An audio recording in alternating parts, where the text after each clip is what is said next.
All right, guys, welcome to the Addiction Mindset Recovery Coaching YouTube channel. Today, I have two very important guests on our episode. I have Michelle and Mark. They are the authors of the book, The Freedom Model, Escaping the Treatment and Recovery Addiction Trap. They are the founders of the Addiction Solution podcast, and they have addiction coaching, or Freedom Model coaching, I should say, rather, that can be found at freedommodel.org, thefreedommodel.org. We'll put each of the links to their information in the pinned comment in the video description if you guys want to learn more. Okay, so Michelle and Mark, my first question for you guys is, what motivates someone to write a book titled The Freedom Model, Escaping the Treatment and Recovery Trap, which is interesting because it's not escaping the addiction trap, it's escaping the treatment and recovery trap. Where did the motivation for writing this come from?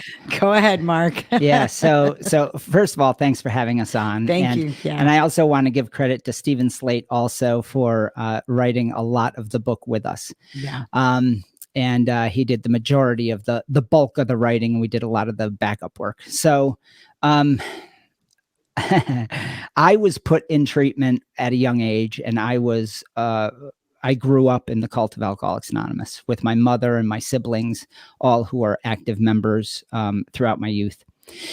And then I drank and drugged for 6 years through my teen years, and I fulfilled the prophecy that they said that I would become an alcoholic if I ever touched a drink, and that I would become a drug addict if I ever did drugs. I did both, and I fulfilled that idea. And I call it an idea because that's all it is. There's no objective reality of addiction. That doesn't exist. There is no compelled behavior. There is no nebulous force of addiction that forces people to use compulsively or use it all. So I went to treatment. I got into a very serious car accident where I could have killed my friends. And I decided I was going to change my life. Well, I changed my life, and then the courts caught up with me and put me in treatment for 18 months, which was a terrible experience. And they worked on me. And I'm going to make this really quick. They tried to break me and say that I was an alcoholic, and I just rebelled against that. I said, I'm fine. I quit on my own. I'm totally okay. I was 18 years old, turned in 19. And eventually they broke me. After 18 months, they broke me. And I started to rewrite my own history, which is what cults do. And I realized somewhere in that suicidal haze that something was drastically wrong with what I had experienced for the last 10 years of my life with therapies and AA and all of that. So Michelle has a very similar experience, but ultimately I found her father at an AA meeting who was doing the skeleton work, the research of sort of the framework of the freedom model. And he made a hell of a lot more sense than everybody I'd ever talked to in the recovery world. And he said there was nothing wrong with me. And that changed my life. Within a simple conversation being told that there was nothing wrong with me, I completely changed. I became his research assistant. And for the last 34 years, I've been studying human behavior and been completely dedicated to reversing the disease model. There's my story. Clear, before we hear from Michelle, you said it was a singular conversation that changed the trajectory of your life, as compared to 10 plus years of quote unquote treatment, therapies, whatever, everything that you referenced. Thank you very much. Thank you. Exactly right. Yeah. Yeah. Well, it's interesting because my father changed his life. But he was part of the reason that I struggled, because he went to AA when I was 9 years old. And he was a heavy substance user, heavy drinker, heavy drug user before then, but a highly successful person. Otherwise, if financially he had become successful, but he was a party dude. And so, but once he went to AA, he did like he did with everything. He jumped in with both feet. He quickly became a guru. And I was told from a very young age, if I ever drank or used drugs, that I would be an alcoholic and a drug addict. And I fulfilled that prophecy as well. By the age of 16 years old, I was a heavy substance user. And for me, it was also about 6 years. I was 22. I had failed out of college. I had overdosed. I had, been to jail. I was couch surfing for a period of time. I quit drugs on my own 6 months before I quit drinking. And by that point, my dad was kind of singing a different tune, but the bridge with me was burned, so to speak. But he had some people around him he was doing research that I didn't understand. My mother had split up, and he told me, he goes, "There's no such thing as alcoholism. You're not an addict.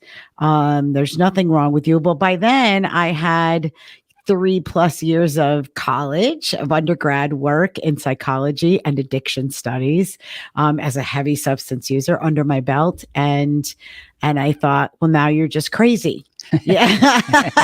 It's delusional. The psychosis and psychotic behavior is caught up. The drugs have ruined it. They broke the brain. Exactly. But he intrigued me. And what I was most intrigued by was the people that were my age, that were around him, kind of following him, so to speak. And I did the idea that I wasn't broken, because I had also gotten a bipolar diagnosis at 20, as a heavy substance user. So my parents had put me in and out of therapy through my teen years. I was definitely a quirky kid. So the bipolar diagnosis, not accurate. So I'm not on medication for anything at this point in my life, and haven't been.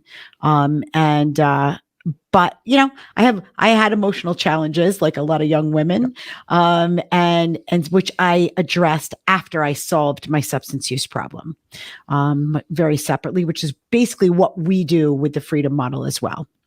You said something incredibly important there. One, thank you for sharing all that background information. It makes sense how you both came to be authors on this book. Mm-hmm. I love how you just differentiated, though. You separated the, whatever we want to call it, diagnoses, trauma, childhood stuff, adulthood stuff, from the quote unquote substance use or addiction. Yes. You separated the two things. Yes. And I want to come back around to that later on, because I always find that such a challenge when speaking to people. They'll come and they'll say, well, I'm bipolar, I have anxiety, I have depression. And I'm like, that's great, but what does that have to do with you using drugs, if anything at all? And often we conclude not much. Hopefully by the end of our conversation, we'll come back to that. So I want to ask a very important question, because this is kind of leading up to it. A lot of what your book and your programs talk about is viewing addiction as a choice and something that's more of a habit than a disease. Can you explain that? And why would that view be preferable to the disease model? Because the disease model is, in theory, heavily researched and has been around for a very long time. It's adopted by most professionals, medical and non-medical. So why would there be benefit to viewing addiction as a choice and more of a habit to a person? Well, I think that what's interesting is it's never been conclusive. They still call it a theory. They even in the DSM, they've downgraded kind of backtracked. It. They've backtracked to disorder, right? So I think that, first of all, when you look at the disease concept, it's just a concept for 80 years. And there are very few things in the medical world that hang around for 80 years as a theory, right? You either chuck it out and say, okay, we've pretty much figured out that this isn't a disease. And so trying to gauge people's behavior under the guise of a disease is sort of silly. So we reject it because it's never been proven, first of all. Secondly, we reject it because we don't believe that diagnosing people with a chronic progressive brain disease that they don't have is ethical. How in God's name is it ethical to give people a progressive disease like cancer when they don't have it? In any other field of medical, science, that would be malpractice. But we do it with 100,000 people every day in treatment all across America and now abroad. So it's insane, really, what we're doing. And so we just looked at the research, and I think it's also self-evident. It's the only disease, if it were one, that you would choose on a Sunday when you run out of money not to smoke crack and, cure the disease for a few days and take it one day at a time. Can you take cancer one day at a time? No. It's all decision-making. This is all decision-making under the guise of a metaphorical disease. And very early on, it was disproven over and over again that people lose control. If you look at, oh my gosh, it's in our master class. If you look at the Marlat's work, I all of a sudden I couldn't think of his name, where he did the priming dose studies. I mean, he showed if people don't know they're ingesting alcohol, then they don't have the phenomenon of craving, and they don't keep drinking. Whereas with an actual, if the disease theory were true and people lose control, 1 drink equals 1 drunk, then whether they knew they were drinking alcohol or not wouldn't matter. Right. The pharmacology would drive them to compulsive use. And that doesn't happen without their knowledge. Yep. So now we get right back into the mind, don't we? Decision making. Yeah. And, the priming dose studies were also done by Carl Hart with respect to methamphetamine and cocaine. Right. If you give somebody a hit of crack or meth, and then you offer them money, which, by the way, they're not going to get to the end of the month, most of them will choose $5 over another dose. When you get to the $20 amount of money, nearly all of them will choose money over another immediate dose or hit of crack or methamphetamine.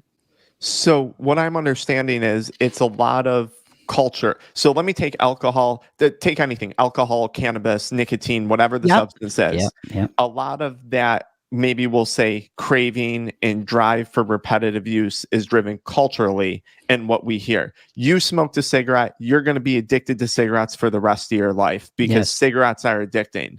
Yes. Right. Yes. Okay. And and that's been shown across the board. What I'm hearing you guys say for various substances.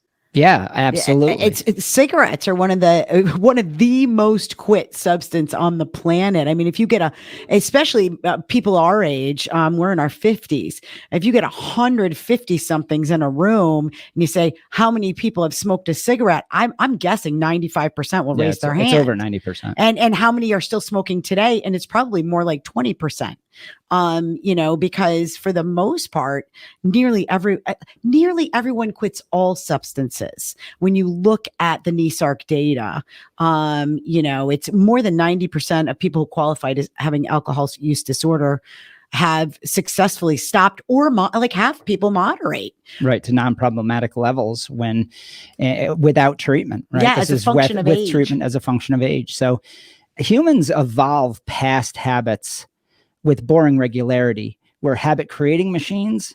And then I'm going to say this in a weird way. We're habit creating machines that are habit creating machines. So you have a habit that you create, and then it becomes mundane. And then you move to the next habit that you learn, and then that becomes boring and mundane. And then you find a new habit, and your positive drive is constantly creating this evolution.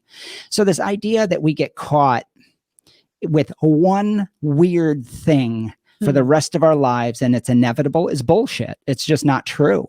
The numbers don't bear that out. So this idea that we have a disease is absolute bunk, 100% proven false, over and over with the priming dose studies and the NESARC data and all the stuff we have in our book. I mean, it's all laid out there for you. So there is no disease of addiction. It does not exist. Do you guys believe that 12-step programs are causing more harm than good? Oh, absolutely. Because the very first step is that you're powerless over a lifeless substance. That's bizarro. That is absolutely strange religion. It's zealotry. It's this idea that there is some sort of life force or sentience in a bottle, and people don't realize that they're being played. Well, and it's dangerous because you're so vulnerable. It's become such a accepted part of the treatments. I mean, it created treatment, drug, and there was nothing else. So, to the Bill Wilson's credit, I suppose, in the beginning, which, we do a whole 12-step deprogramming course that talks about what his goals were for the 12-step program, which was monetary. And he wanted to be this, guru type dude. Power. But there was nothing else, and people were being stuffed in sanitariums, and electric shock therapy and all these other things. And so, he created kind of this fellowship of people.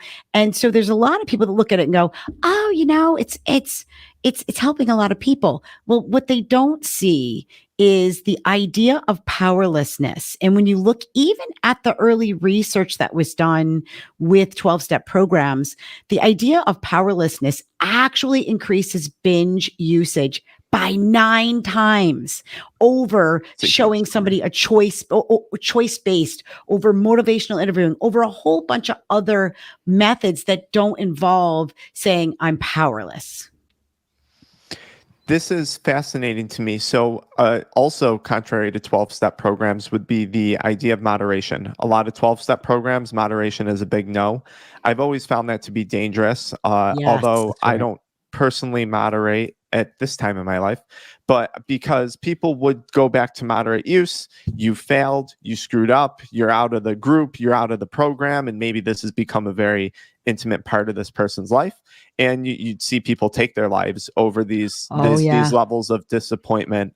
Result. Here's the thing we were trying to prevent: the person from dying from substance use, and they've killed themselves, not because substances overdose, but because of judgment they received from peers in a group setting. Great point. Yeah, well, that's right. That's right. Now, I want to ask about that. So moderation, you guys mentioned something earlier. Do you believe that people can moderate substances, whether it be cannabis, alcohol, nicotine, I guess whatever it is, whatever the drug is? Can people return to moderate use if they so choose to? Well, the very first line. He started the book with this, which is a controversial thing, by the way. But God, Mark insisted he started the book with you guys because I know I like the controversial stuff. I like it. So the very first line in our book: all people, even those who have a serious drug or alcohol problem, can choose to use moderately, and contrary to popular belief, they can do so successfully. So now I want to preface that by saying we started the book that way for a very big reason, and we'll get into that. But I also want to say that we're not a moderation advocate. We're not an abstinence advocate. We're not a heavy use advocate. What we are is an advocate of truth. Yes. So it's really important that we start the book that way because I wanted to catch the reader to show them that we were going to hit the sensitive spot. There's nothing that terrifies an AA zealot or a treatment goer more than the idea of moderation. And the level to which you fear moderation is an exact proportion to the amount of mythology that you're living in. That's right. So that's a line that I think is really important to say. So I'm going to repeat it. The amount of, I'll say it a different way, the amount of powerlessness you feel is in direct proportion to the amount of mythology that you believe in. So anytime we go down a road where we feel we can't moderate, the word can't, and we don't have it say, I don't want to moderate because I don't see value in wanting to moderate. Those are two different worlds. So what the freedom model does is it says, if you want to moderate, read all 470 pages, take some of our courses, sweep away all the nonsense first, then you can decide whether you truly want to, and you can. Now, within the first chapter, I say, do not try to moderate until you have read the whole damn book. Because if you hang on to mythology, you can't moderate. Right. If you have a belief that one drink equals one drunk, you have a belief that if I drink alcohol, I'm going to be using cocaine. These beliefs are going to undermine any kind of self-efficacy you're trying to have, right? So the goal, well, first of all, I want to just say that both Stephen and I, when Mark wanted to start the book that way, made good arguments against it. Funny. But then Mark convinced us that no, this is important for people to understand. We have to not be afraid to tell the truth. Because you can't solve an addiction for real. Right? You can't solve an addiction for real until you know that line is true. That's right. Because if the amount of fear you have equals the amount of mythology, the amount of powerlessness you believe in equals the amount of mythology. When you sweep away the mythology, there's no fear. No. There's nothing. I moderate with impunity. And I was a kid who drank all day, all night, would shake at 10 o'clock in the morning, had liver enzymes elevated, had the beginnings of pancreatitis, was sick as hell. and was drinking myself to death by 19 years old. And then I abstained for 21 years, figured out all that research. And then now it's been 34 years, but the last 14, 15 years, I've drank with impunity. And so is she. Now, neither of us do drugs because we don't care about that. That's not important to us. But we drink socially without a hitch, without any recovery. There's no fear. There's no choosing to have a glass of wine.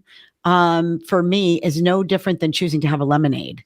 Like I'm going to tell you, I was abstinent 20 years and when I made the conscious decision, it was a huge decision for me to moderate. And it wasn't because I felt like I was missing out on anything. It wasn't anything like that. It was two reasons.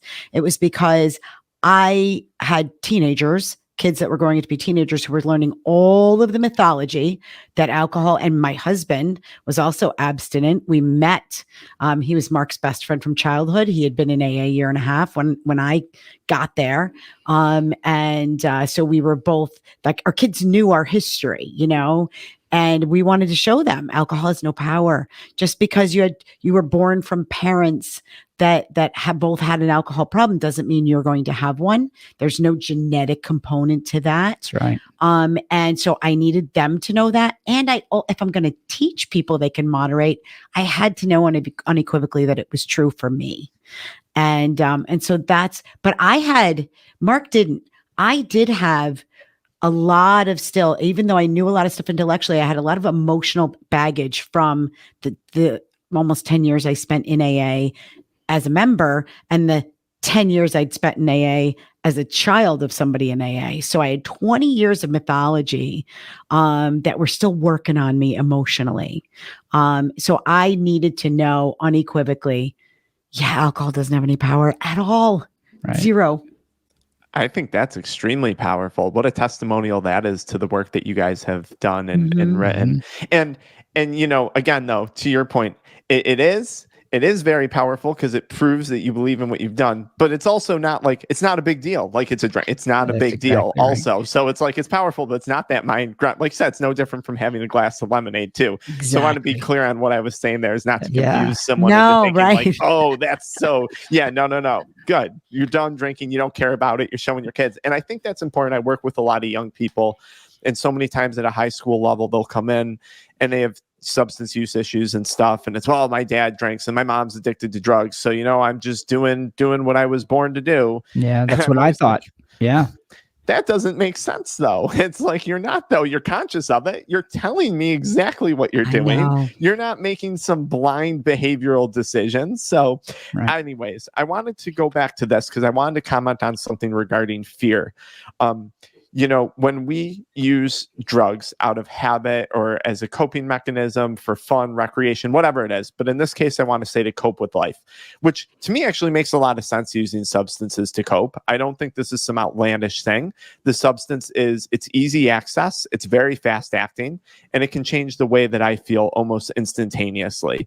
So when people are using a substance to change the way they feel, to me, that's not like rocket science. I'm like, that seems like a pretty normal human behavior to me to want to do. Now, I want to reference this in regard to fear, though, that you guys were saying. So I always find that a big cause of return to substance use is rooted in fear. Maybe someone is fearful of what's going to happen with their job. Maybe someone's fearful about their relationship. But where you guys talk about fear is the fear, and you're just making me think about this, the fear that's instilled in a person in, let's say, AA or a 12-step program or a treatment program.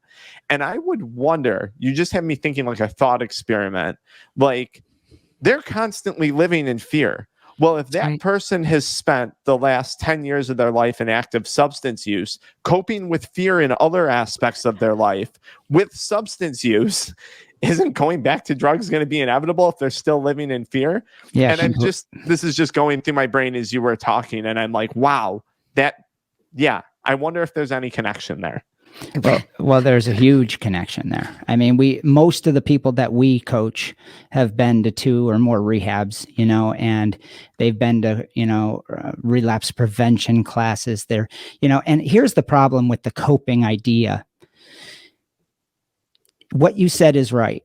Drugs, substances make us feel different in our body. This is real. This distinction is crucial.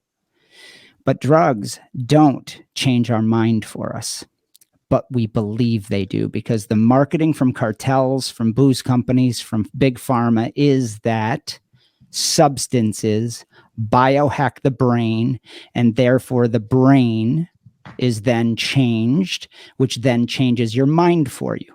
Here's the problem with that whole theory, and I call it a theory because it's bullshit, and that is your mind comes first. So let me reverse what is reality. You go into a drug-taking experience with the idea in your mind, which is not your brain, your mind, your thoughts. You go in with the expectancy that this active placebo of your body feeling funny is going to change and help you cope. So it's an interpretation of a physical sensation. I have my students repeat that. It's an interpretation of a physical sensation. But where does the interpretation happen? It happens in your mind first. So your expectancy, so you're playing a mind game, but the mind game has been so masterfully created by the drug cartels, big pharma, and alcohol companies, that these substances allow you to cope, as if they had a mind to know what the fuck you're coping about. I mean, think about that. You know, when you start to break this, putting it. Yeah, I mean, does the alcohol, does the acetaldehyde, does the molecule go into your brain and then go into the metaphysical mind where you're worried about your bills and your career and know that? Like, that's the kind of mythology we're talking about. That's the kind of religion that we've created, that these magical substances allow you to cope. That's a problem. That idea is the problem. And I want to go back to something that you said, because you were connecting something that was important. And that is that, yes, if people believe that alcohol or cannabis or heroin or whatever it is helps them to battle their fears, helps them to deal with stress. If they believe all of these things, we call it a disco ball, right? You have all of these beliefs about what substances can do for you. You go to recovery, and this is why some people will be in recovery for 20 years. I mean, I've worked with women that have been in recovery for 10 and 20 years, and then their mother dies, and they go back to, I went right back to heavy drinking, because they learned that it's all or nothing, it's heavy use, and they kept the disco ball intact all those years. They believed, you know, when the shit hits the fan, alcohol is my go-to. It's going to help me. So it's a cycle. So in treatment, they build not only recovery up as this amazing thing, which it isn't, right? Because you're always trapped, but they also build the drug up into this mythical stature of this coping mechanism, this coping medicine, which is really strange when you understand actually how the psyche works, that your mind is the engine. It's the operative force. There is no other sentience. There is only your consciousness at play here. This object doesn't have the capability, this molecule doesn't have the capability of understanding your consciousness because it doesn't have sentience. So this point gets completely missed by every single model in existence in the world, except for the freedom model, because I and Michelle and Steve sat for 30 years and discussed what is the human mind. And then we talked and coached tens of thousands of people. And we suddenly realized it's all about beliefs. It's all about beliefs, man. It's your interpretation of a physical sensation. But that physical sensation has been so built up in our society as this all-powerful. Hell, we even call alcohol on signs, beer and spirits. Yes, right? Yes, we do. But we don't say beer and physical molecules, because that's what it is, right? We call it spirits, as if it has this coping ability. And cannabis now is like, there's all kinds of, you can buy cannabis to get any kind of mood, right? Yeah. So I had a guy I was coaching who grows pot and all the different hybrids, right? Yeah. And it was hilarious. He goes, Mark, you do understand that THC is THC. I said, I do.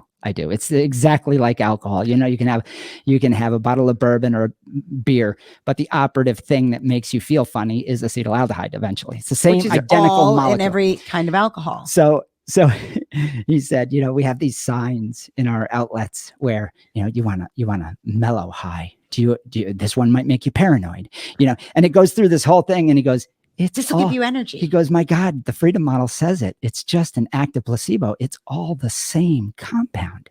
It's all nonsense. It's how the plant grows and we show pictures of it and we make people believe these benefits exist when it's just their interpretation. So we plant the seed in their mind, then their expectancy. Yeah. And now he goes, it's funny because they say it's more powerful. Well, we do add more THC, but the truth is it's the same molecule. It's not doing anything different than it did with Panama Red in 1968. He goes, it's the same thing. But because our marketing is so good, it's a panacea. It's the marketing behind it. I truly believe that. You know, something going back to what you were saying too, is in regard to the coping for drugs that also fascinates me is someone's in rehab. They're being told, yes, you've been using alcohol or cannabis to cope. Well, now you just confirmed that person's perceived benefit of the drug to them. So now they're like, great. I thought I was using it to cope. I was just told by a qualified provider, quote unquote, that I'm coping with it. Yes. Great. So that benefit is there. I'm not nuts. I really was benefiting from coping with the drug. You guys connected that. I've said that for a bit, and you guys really brought like clarity to it to a level that I didn't fully see with your. That's really interesting. Now think about this. Then in the same rehab session, they're saying, you have to let go of your baby. You have to let go of this thing that literally allows you to live in peace. And recovery is so much better, but you're going to feel fucking deprived and it's a battle every day. Right? So now, so now the double speak is unbelievable. So then the person goes into recovery and they feel utterly deprived of their coping mechanism, which has been built up to this mythical spiritual status that it knows it can relieve us of our bills, our marital troubles, all the depression. It's an escape. It's an escape. It provides escapism from life. Instead, you got to sit in meetings with other people who feel deprived, and right? and lament how deprived you are, and just sit there and then what does your positive drive principle do? The nature of the human psyche is to find relief and benefits. So what do? Am I going to live in a battle, feeling deprived? No, I'm going to go back to my coping mechanism. Now, I'm going to tell you, the treatment industry loves this, just like the porn industry loves it, just like the cannabis industry loves it. They call it behind the scenes. I've been in boardrooms with treatment centers where they're like, we have to figure out ways to make it the revolving door policy and keep that going. The reoccurring revenue is what they're after. Yes. Any exactly business is mostly after reoccurring revenue. And treatment is no different. Yeah, that's right. Yeah. I'm sorry to cut you off. Were you? No, that was the conclusion of it. Okay. Yeah, that's how that system works. That's how that system works.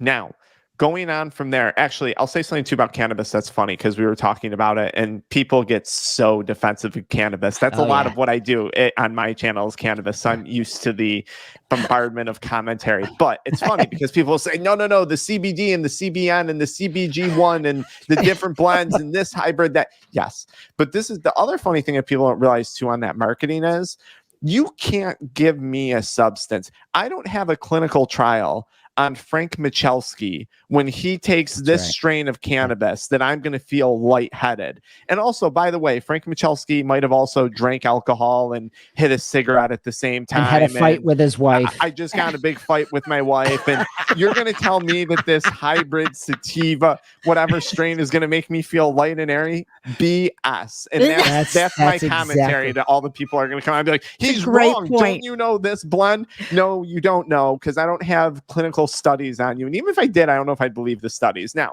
anyways. Well, that's a good point. That's a great point. Then that brings up the whole brain study, scans. And I always tell people, so how do they control for, all right, take the drug. Now we're going to take a PET scan. How do we control for what the person's thinking? Like, because the thinking is what is making your brain light up. It's not necessarily the drug. It's the experience and the interpretation that is bringing blood flow to various areas of your brain, because your brain is a processor of thought. Right. So do they say, we're going to force you to think this parameter of thoughts as a control? Well, they can't, because the person might be daydreaming about masturbating. I mean, who knows? Really interesting. They're completely meaningless. And, you know, they gave up the ghost, and we wrote about it in the book when the director of the NIH said, you know, it's like reading tea leaves, these brain scans. And she goes, I just love looking at it. And I'm like, yeah, it is. I couldn't believe she said it. And she regretted it because we printed it. And, you know, and what she was saying is, we have no idea what we're looking at. No idea. You know, it's like, you know, throwing the tea leaves in and voodoo. And that's exactly what it is. It's all voodoo, because you can't control people's inner dialogue and you can't measure it. But what you can do is have a conversation and say, how do you interpret that experience? Exactly. And then work from that honest point. Mm-hmm. That's eye-opening. I've never given much second thought to the brain scans. I've always taken them at pretty surface value, and hearing you guys talk about them that is very, very interesting. Mm-hmm. I learned something very new today from that. Okay. Now, I want to touch on a few things here when it comes to quitting, because I think you guys have a really interesting approach to this. One of the big things is you say you don't need a purpose, you don't need goals to quit. A lot of things when it comes to quitting, even a lot of what I talk about with people, is sometimes rooted in, you know, we got to find some purpose, we got to find goals. And it actually wasn't until I touched on your book and read it myself down the line that I was like, oh, maybe that is wrong, maybe that is flawed. So tell me, why don't people need goals or a purpose to quit? Wouldn't that person just in theory be miserable and go back to drugs? Well, you know what's interesting is, for a very long time, our program did include what we called life movements, which was a goal-setting portion, because we did have a belief system at that point in time that, people have to find purpose in their lives and meaning in their lives, and they have to move forward and shouldn't stay stagnant. And so what happened was, we did these longitudinal follow-up studies. We would do interviews with people who had left and with their families, and we actually had outside research organizations study our results too.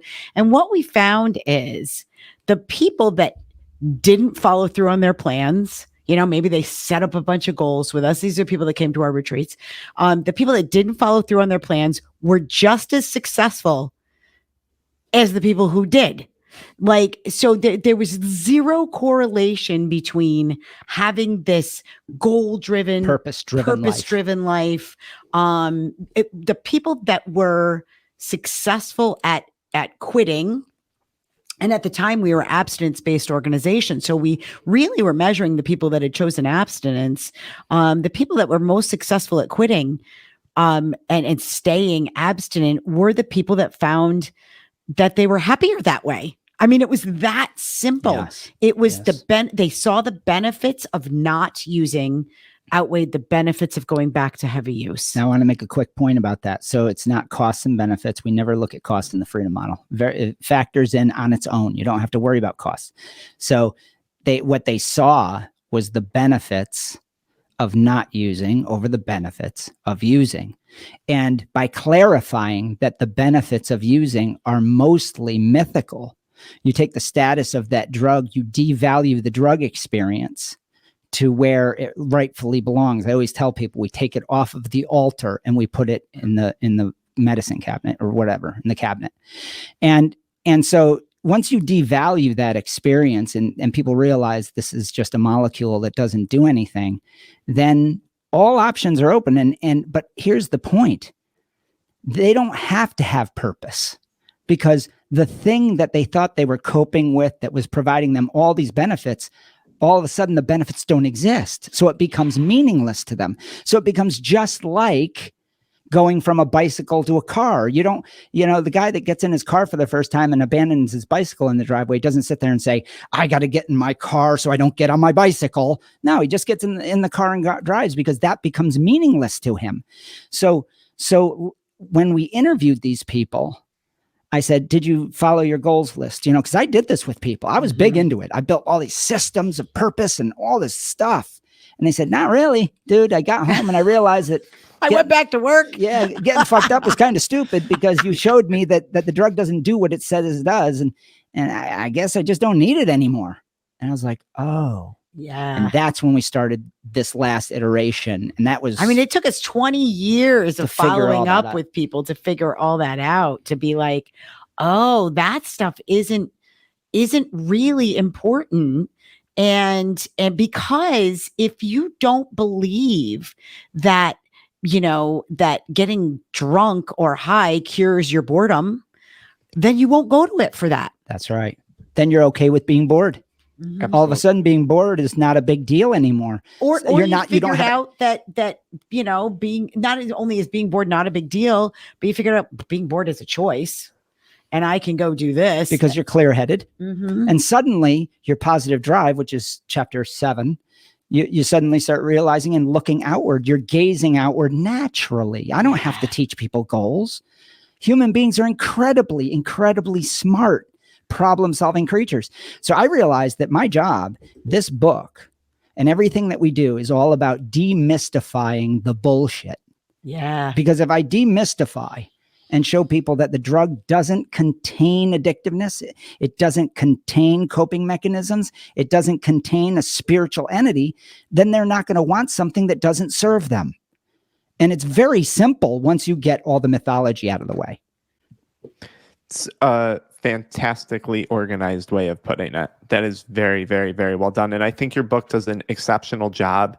And a lot of the conversations I've seen you guys have over your podcast and your Instagram page at devaluing the substance. That's, I was trained in addiction recovery coaching. It's kind of terminology, and a lot of that motivational interviewing that we do and stuff is kind of, it's this isn't what you thought it was. And, the boredom thing is really funny to me because people will say to me, well, I quit drinking, I'm bored. And I'm like, okay, so what?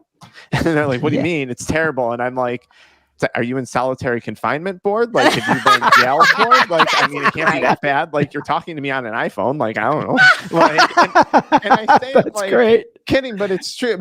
And like, I get it. Like, I do have sympathy for it because I remember quitting and being like, I'm bored. But it's Me too. Okay, like, whatever. It's okay. Like, go on with your day, then go do something. I don't know what to tell you. Don't talk to me. You must find this conversation boring. Like, I don't know. We're talking. You're still bored. So, anyways, I like that boredom point. Now, I got another thing too that I just wanted to ask you guys as we kind of move through this here. So that makes a lot of sense when it comes to goals and purpose. And I want to emphasize, this is what I loved about your book. It's actually very evidence-based. Correct me if I'm wrong on that. God, this is not just Mark, Michelle's, and I'm sorry, who was the other author? Stephen's opinion. This is a heavily evidence-based book. Is that correct? Oh yeah. Go to, there's 2 other sites that I can reference. First of all, Clean Slate is a big piece of this. He's the researcher. He's the egghead. I did a lot of the citations and research as well. But Stephen has a blog called the cleanslate.org. Yes, .org. The cleanslate.org. His last name is Slate. And so he had started a lot of this research in 2008, 9, and 10.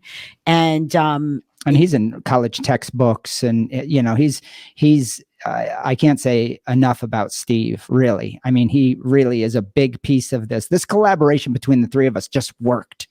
Mm-hmm. And so the cleanslate.org and Baldwin Research, .com.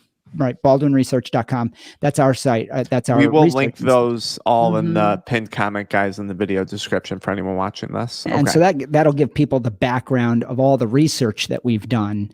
Yeah, this isn't some whimsical thing that we came up with. We looked at this book is basically a clearinghouse, I would say, of the pertinent research about choice. Yeah. That's what I gathered when I was reading it, which was super impressive because you don't see that a lot, especially in this space, because as you said, a lot of it's still theory. So it makes sense why you don't see a lot of that. Now, I have another kind of commentary too. So a lot of people, and this will just touch on maybe just as we come here, just things that I see people ask me about and that they seem to struggle with when they are quitting a substance, or that they believe they're struggling with. Loneliness. Loneliness is a big one. People will say to me, I'm lonely, and I'm smoking weed and I'm drinking alcohol, and I feel less lonely.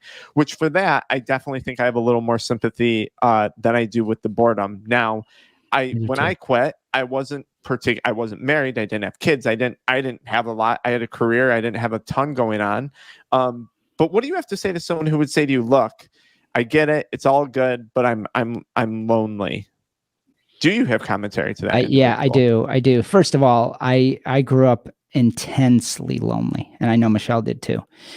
We had very, very, very difficult upbringings.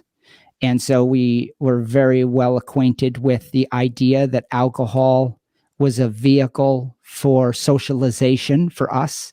It brought me out into the world, and I gave alcohol a lot of credit for that it didn't deserve. It was me choosing. And I think that, so there's a nuance here where I show people, I say, since alcohol doesn't have sentience, we always go back to the same premise. It didn't provide you people. What it provided you was the idea that if you were drunk, you could be social. Yeah. Now, that's an interpretation of a physical sensation. So let's take the physical sensation out of the equation. You're still the same sentient, conscious person. That the drug didn't make you social. Now, I'm not saying that you stay sober and then go to a bar if that makes you uncomfortable in the beginning. But it does show you that you have the capacity and always have to be social, whether that's in an AA meeting and you found friends there or wherever. So when they come into the freedom model, nearly all the socialization avenues that they've been using are tied into this mythology. So all of a sudden they feel a little bit lost. They're like, holy shit. So we deal with that too. And so I say, first of all, let's realize that the drug wasn't the socialization agent. It was you all along. Number one. So you have the capacity to be social. Second thing is, let's now, if you really want to talk about just that, we've already devalued the drug, right? We have to do that first, because or else they're always going to go back to their coping mechanism of loneliness, right? So we have to get rid of that idea. And then let's talk about how you can be social in different ways. And each individual, when I'm coaching them, has different ways that they do that. So I just get deep into beginning the steps of finding friends and social avenues. I mean, it's pretty mechanical at that point. And I think there is a bit of a challenge now, especially with people, the generation younger than us, and then our children, right? The Gen Zers, who grow up now online. And I mean, my son works in esports, so he has a whole social community online that is good for him, right?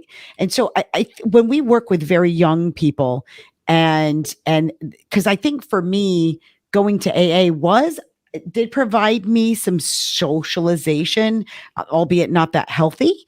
As far as I'm concerned, the relationships I made there were not entirely healthy. Yeah. But I didn't, when I left AA, it was a challenge for me it was always a challenge for me to make friends, and anywhere I went, and I, like heavy drinkers, I felt comfortable with the heavy substance users. And then I felt comfortable with the AA people, but then I was like a fish out of water when all of a sudden I wasn't doing any of that. And by then I was married and I had a baby, and I didn't really have any friends that were parents. And so I just started thinking, what would I want to do? Like, so that's what I talked to people, like, what do you like to do?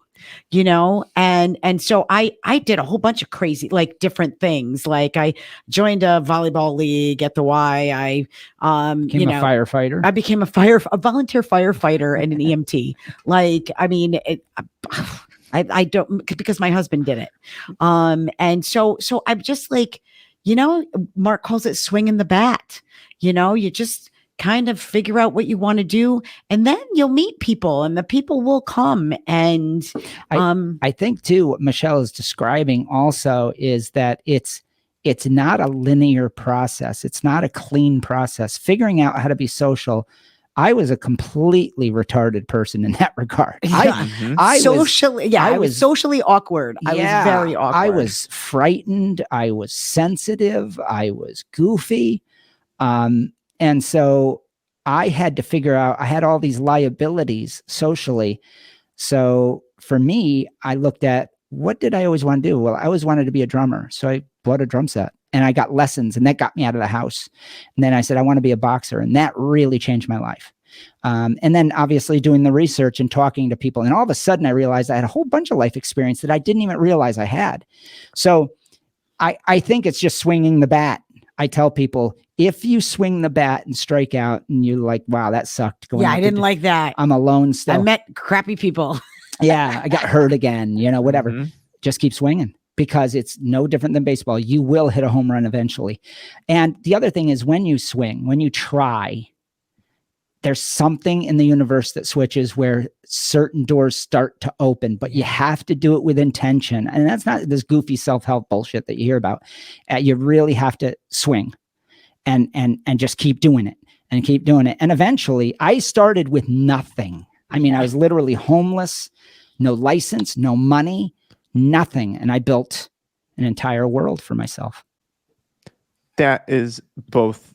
Those are very direct and I think very appropriate answers to loneliness. Now, I have another question on that same topic.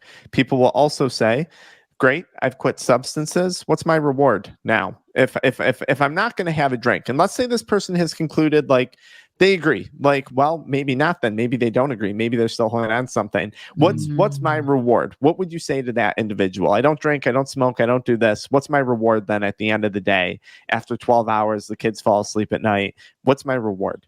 Well, I think, first of all, I think, and you caught this in the middle of your question, if they feel like alcohol is still a reward, is a treat, then and is more than a treat, then they've built inappropriate value into that. They've built mythical value into that. So first, always, we have to devalue that experience. We have to say, what does the drug objectively do, and what does it objectively not do? So if they said, well, what's my reward at the end of the day? I'd say, well, it has alcohol. What has alcohol actually done for you? Right. And then we get back into the devalue conversation until they realize that doesn't serve them. But to your point, then that opens a vacuum. Right. So once you've devalued this thing, there's this weird, so they say their response is, now I'm lonely and empty because I've let this go. And I go, well, you're not empty of something that doesn't serve you, first of all. So let's change the perspective there. You're winning by just not having that in your life. You're winning. So that's a win. That's not a loss. So stop calling it a loss to lose something that has no value but destruction. So over here, what then you have this, let's convert it to a window of opportunity. You now have an open space that you're not used to having. Right. That's the issue. You're just not used to having that. You used to fill it with this substance. Yeah, with booze, quite literally. Yeah. And with women that I work with specifically, this is a big thing because, especially moms and, women, I was a career mom and I raised 3 sons. I ran a company. And so what is my me time? What do I get to do for me? I think that's what you're talking about. And with women, I realized when I started experimenting with alcohol again, I was in my early 40s, and that the mommy wine culture was, it exploded. Yeah, yes. And so there was so much marketing in that this is your me time. And so the women that I work with, that is a big issue. It's like, where's my reward? Where's my exertion of my independence? And I'm like, it can be whatever you want it to be. But why not make it something that really makes your heart sing? Because I can tell you that booze doesn't do that.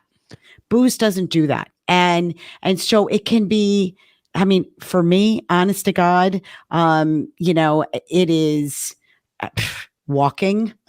That's clearly you took the word out of my mouth. I enjoy walking. I enjoy walking by myself with an audiobook.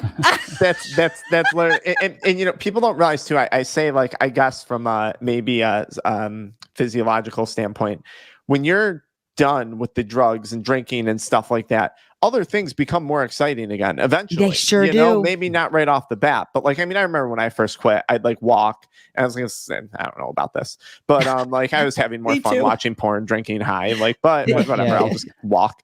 And but over time, now it's like, no, walking is actually quite enjoyable. I'm like, It this sure this is. is really nice. I walk, I read, I tell people, I exercise. Sometimes I watch a brainless show on TV.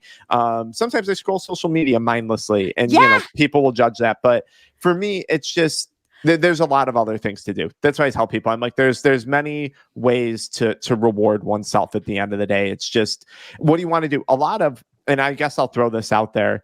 I find making YouTube videos and creating content very, very rewarding. So after a long day of work, even though I do this for work and I do chiropractic care, I like to come home sometimes and edit a video, and I get to see my final product and put it out there to the world. And I'm like, this is really awesome. Did I need that to stop? No, not at all. But has that been something that's rewarding to me in the same way that I found alcohol or weed rewarding? Sure. So it's just way more beneficial, not in the same way, just way more beneficial manner. Yeah. Anyways. I think that I wanted to follow up with, so you have the window of opportunity. Time is the only resource we lose. And so I say to people, okay, so you have this window where in the past you filled it with booze or drugs or whatever was their thing. You're doing, right. And I say, how do you feel about that track record of time spent? Do you feel it was valuable? And they kind of, because they're out of it. Yeah. And they look and they're like, and I'll watch them well up with tears. And I say, you felt like you wasted a lot of time, don't you? So here's my question to you. 5 years from now, when you look back at this moment where you make a decision, do you want to fill the next 5 years with that? Or do you want it to be something else, anything else? And they go, anything else.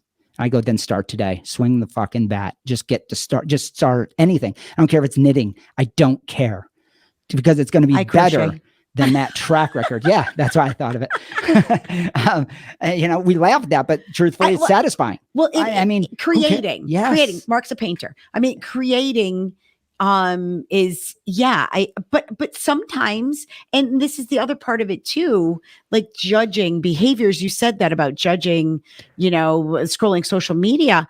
Look at, there are times when I want to do something mindless, and I might watch a Netflix show that I've already watched 100 times. You know, and my husband and I really enjoy cooking together, and sitting, like, we cook together almost every night, and then we sit down in front of you know, game shows, Family Feud, and we eat our dinner, and it's something that I look forward to every day. And then we go for a walk, and you won't regret any of that 20 years from now. You'll look back and say, that was so awesome. Yeah. Do you know what I mean? So I think sometimes to get a different perspective of my future self looking back is a powerful tool with people I coach. Huge. And I go, what would you want that to look like when you look back? Because now when you look back, you're hurt. You know, now there's some good stuff in there. Pick the good stuff out. You know, it's a mixed bag, of course. And then, but take the good, place the good here, and then expand on that. And then they have a reference point. Yeah.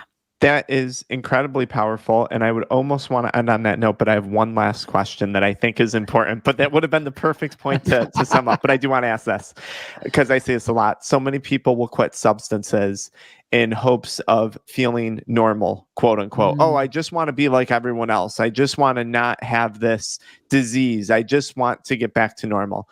And maybe you guys can provide some thought on this. Something I often say is, what's your benchmark of normal? Where's that derived from? Like, how do you, so you maybe perceive me as normal. You paid me to talk to me, and you know, whatever.